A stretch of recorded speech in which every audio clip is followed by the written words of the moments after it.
प्रिय विद्यार्थियों, आज हम हिंदी साहित्य के कहानी सम्राट मुंशी प्रेमचंद जी के जीवन पर कुछ बातें करेंगे।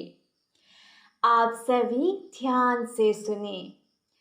हिंदी साहित्य के महान कहानीकार प्रेमचंद का जन्म हुआ था 31 जुलाई 1880 को बनारस के लम्ही नामक गांव में।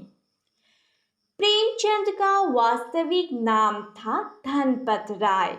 उनके पिताजी उन्हें नवाब राय कहकर पुकारते थे।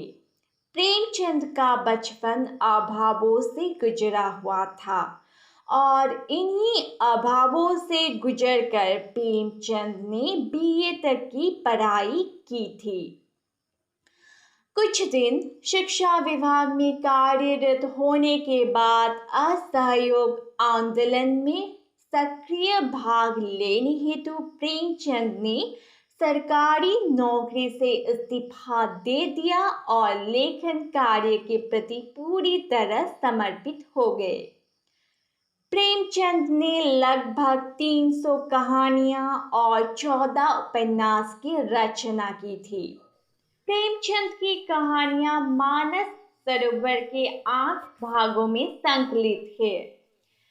प्रेमचंद के कुछ मशहूर कहानी के नाम इस प्रकार है: कफन, ईदगाह, परीक्षा, सवा सेर गेहूं, शतरंज के खिलाड़ी, कजाकी, ठाकुर का कुआं, फूस की रात आदि।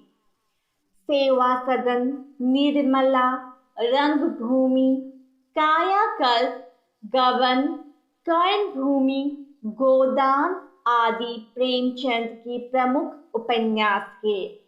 सेवा सदन प्रेमचंद द्वारा रचित पहला उपन्यास है और गोदान उनका अंतिम उपन्यास है, जिसको प्रेमचंद का सर्वश्रेष्ठ उपन्यास माना जाता है।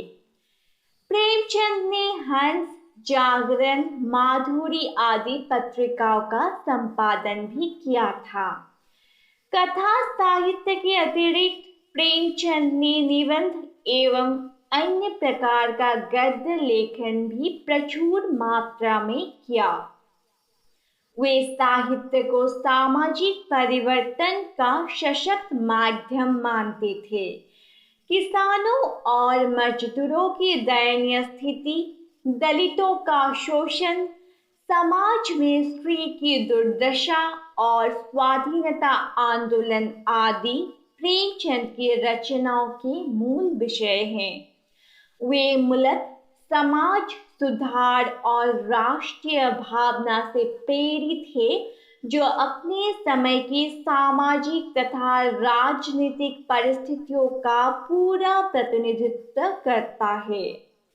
प्रेमचंद की भाषा सरल, सहज, मुहावरेदार और पात्रानुकूल है। सन 1936 8 अक्टूबर को प्रेमचंद जी का देहांत हो गया। तो बच्चों, ये था हिंदी साहित्य के मशहूर लेखक, कहानीकार मुंशी प्रेमचंद जी के जीवन संबंधित कुछ बातें। इसके बाद हम प्रेमचंद द्वारा रचित एक रोचक कहानी परीक्षा के कथानक पर चर्चा करेंगे। आशा है आप सभी को पसंद आएगी।